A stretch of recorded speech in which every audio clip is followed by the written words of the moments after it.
Hey guys, so we're going to do something a little bit different, and this is going to be the start of a new series of a sort.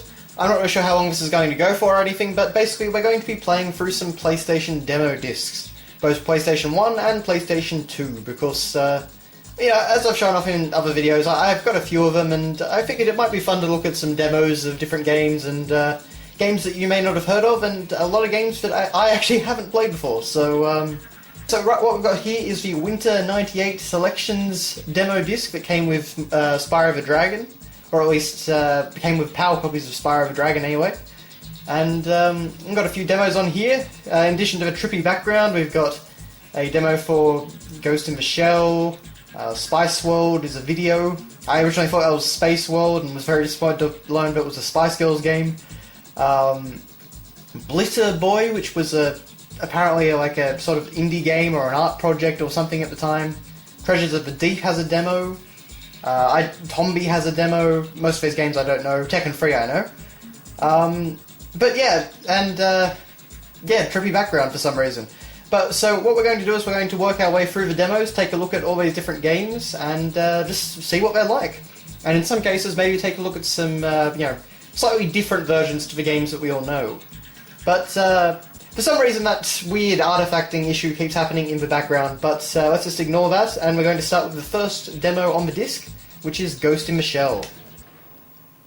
Okay, so strafing left and right with R1 and L2, R1 and L1. Movement with the D-pad, of course, we'll see if we have analog support. Machine gun with square, hold down to target missiles, grenades with circle, and jumping with X. Alright. And from what I can understand, this disc was actually put out by a company called Powerline. I have absolutely no idea what Powerline is, but I don't know, I guess they were linked to Sony somehow. Produced by Sony Computer Entertainment and Kodansha Inc. with Exact. I think I've heard that company name somewhere before, but I'm not exactly sure where. Now, I have not ever played the Ghost in the Shell game, and I have not watched the anime, so please, if you're a fan of the series, forgive my lack of knowledge, but just going to be taking a look at the game as it stands. Okay, so here we go. Pretty neat 3D data stream going on. Ghost in the Shell. Alright, so unlike a lot of demos, actually, we've got a number of options. So, mission start, training start, options. Well, what have we got in options? Oh, and of course, okay, no, for a moment I thought that circle was going to be the confirm button, but apparently I can't actually access options. I can't access memory card. Can I access ranking? No. Can I access training? Yes, I can. So that's probably a good idea to start off. I'm presuming this will be some sort of third-person action game, but or a mech game, actually, as it may stand. Oh, I can use the analog stick, and that actually controls pretty well. Okay, so I am a giant robot spider, or something. Okay, I've got machine guns. And I can aim... Oh, okay, I thought I could. Yep, there we go, I can aim missiles. Lock on to different enemy targets. I can jump. This actually feels like it controls pretty well. I'm definitely wasn't expecting this from a licensed game. Okay, I can kind of climb on walls, it looks like. Yep, there we go. That's pretty cool. It seems to do a little bit of automatic aiming, but for the most part I've got to line myself up pretty well. How does this control the D-pad, I wonder? Not quite as well. If you, Oh, I guess those things can damage me. Well, that was training. And I got a ranking of E. Oh, sorry, a class of E. My rank was first, so I don't know if that means I did good or really, really terribly. Coming summer 98 only on PlayStation. Okay, so can I actually start a mission, or are we booting me back to the menu? Yeah, here we go. Okay, so let's start the main game proper. I'm actually pretty interested in this now because it controls really quite well. Let's see what other mayhem we can get up to. Control to Kusanagi. Kusanagi here. The terrorists are definitely in the bay proximity. They're tracking us. Any Any fix on their command center yet? We can't get a visual by satellite, but it's set up in a warehouse. You'll have to get in and shut them down. Roger. The warehouse doors are secured and the building's made out of reinforced steel. The Fuchikomas won't be able to break through it. You're kidding. How do we get in then? Ring the doorbell? There are 4 key codes needed to enter the building. Take out the targets positioned along the outer perimeter in order to obtain the codes. Roger and out. I'm picking up a lot of dispersed light dead ahead, and judging by the heat emissions, it's a combat signature. All units, prepare to engage. Okay.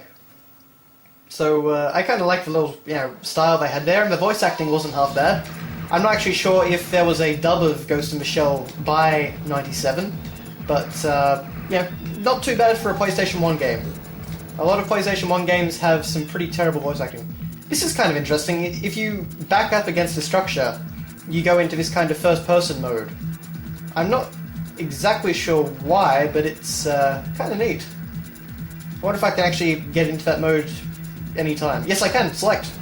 So we can play in a full-on first-person mode. I've got to say, this is actually pretty neat. For a PlayStation 1 game, of a mech shooter sort of thing, I'm quite pleasantly surprised. Okay, so this guy's my target. He's the terrorist, I guess. Alright. Let's see how much punishment he can take. There we are. Okay, so key code acquired. I need 3 more key codes. Okay, so basically the idea is that we're kind of in like a sandbox environment, and we're supposed to be tracking down targets to unlock different things. I took out a helicopter, which is pretty neat. This game definitely got ideas above the PlayStation in terms of its environments and, enemies and stuff like that. It was unusual to see a game which kind of has all this crazy stuff going on. This is more what I associate with like PS2, PS3. So I'm very, very impressed. Even though I've had these demo discs for a long time, I didn't actually play everything. Back then I really just kind of played what I knew, mainly like platformers and things like that. But so I never actually tried this game out, but I'm very pleasantly surprised, particularly with the freedom here. I mean, this is something you don't get in modern games now. Now, despite us having the ability to do it even better, it just, freedom seems to disappear a lot now. Alright, so we might switch back to third person for a short time. But I've got to say the first person view is actually pretty handy in this.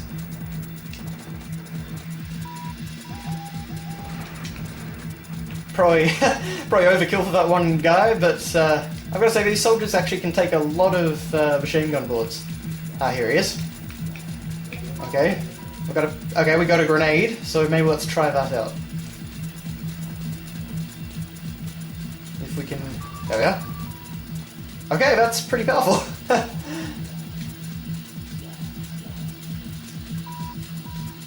Alright, so the next target... Oh, actually, of course, I just realised we have a mini-map here. It doesn't seem to actually tell me what exactly is the target, but...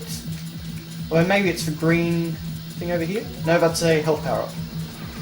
Here he is. Okay. Maybe we can use our next grenade. I don't actually know how many grenades I've got, though. It doesn't actually seem to tell me. Nothing on the start menu either. Now I can strafe with L1 and R1, which actually instantly starts me moving. It seems to activate some sort of, I don't know, some sort of air system, and I can kind of move myself around and swivel around, which is pretty neat. But I don't think there's anything telling me about grenades or any other weapons I've got. Alright. Obviously there was no right analog stick at this point, because this game was originally designed with the D-pad in mind. So let's kind of jump around a bit and see what we can do with this helicopter. I don't even know if I have to destroy the helicopter, mind you.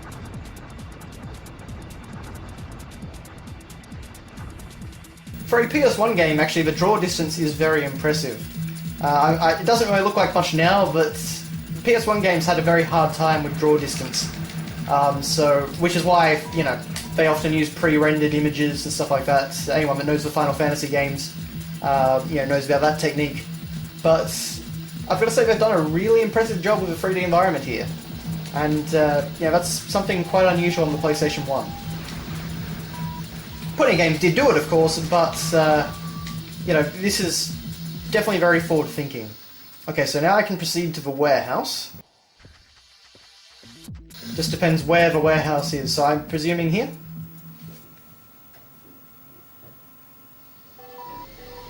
Okay. Okay. So it looks like we're getting a boss fight here. Looks like strafing might come in handy.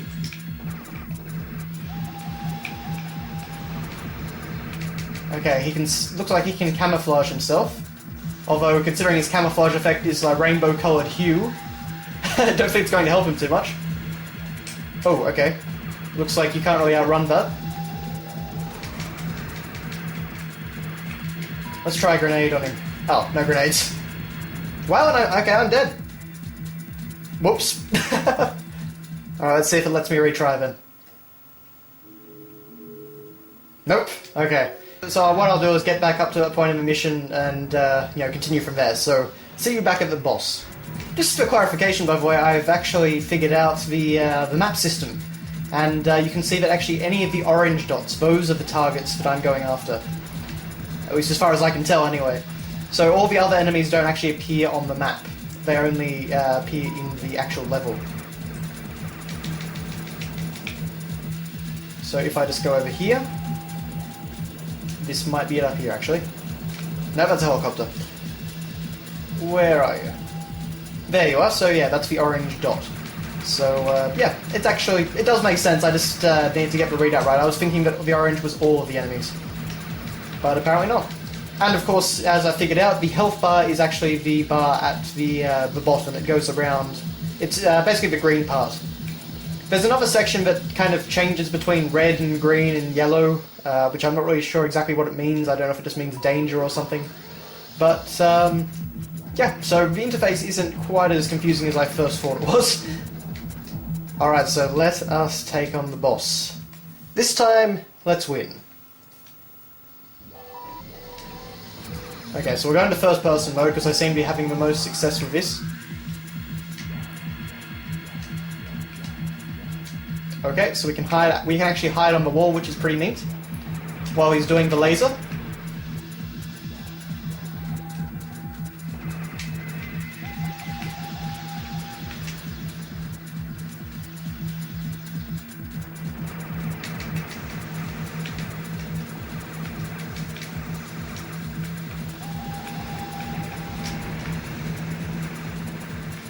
Okay, strafe around him a bit. This is actually pretty tense. I imagine this is like the first boss, but I've got to say, after I died last time, I'm a little bit shaken. So don't really want to take too many risks with this guy. Oh. Okay, the laser actually doesn't seem to be doing too much damage. I think I must have just gone in last time with a very small amount of health. This time I went back and actually got the energy pack last. So I think that's helped a lot. Just get the timing down, and... Okay, so yeah, once you get him down, he's actually pretty easy. I just underestimated him last time. But now it's time to finish this. Your cloaking will not save you. Alright, so mission complete. And I'd say that will do us for the Ghost of Michelle demo. Unless they're being particularly generous. Yep, okay. So, yeah, that was your look at the demo for the Summer of '98 Ghost of Michelle PlayStation 1 game. And I've got to say that was a really great start to these demos, because I was really pleasantly surprised by that. I would actually like to play more of that game. If you're a fan of Ghost of Michelle, I could probably recommend it just from that. Just because it really was a lot of fun and controls really well, particularly with an analog stick. I don't think it's quite as good with a D-pad, but once you put on that analog compatibility, it's just really good. So, yeah, I actually might try and track that one down someday. So, thanks all for watching, guys, and I will see you on the next demo.